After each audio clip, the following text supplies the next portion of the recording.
O sexting aparece castigado no artigo 197.7 do Código Penal dende o ano 2015, fai 10 anos. Ata fai 10 anos non existía previsión penal neste sentido. E consiste en difusión, revelar ou ceder a terceiros imaxes ou grabacións audiovisuais dunha persoa que se obtiveron con consentimento desa persoa, porque esa persoa voluntariamente as entregou. Coidado, se a forzamos a entregalas, estamos falando de outro tipo de delito a maiores, de coaccións, vale? E consiste nesta difusión sin consentimento de imaxes que afectan gravemente a intimidade dunha persoa. Non só comete este delito a persoa que recibiu esas imaxes e posteriormente as distribúe con terceiras persoas, a coñecida tamén como a pornovenganza, tamén as persoas que despois distribúen esas imaxes dunha terceira persoa sin contar con consentimento dela.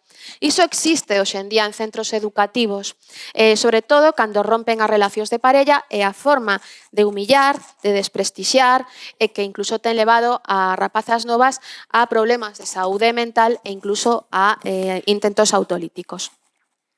Trátase de imaxes ou arquivos audiovisuais obtidos con consentimento do afectado, entregouchos voluntariamente ou incluso consentiu en grabacións de actos íntimos e son tomadas nun marco espacial reservado.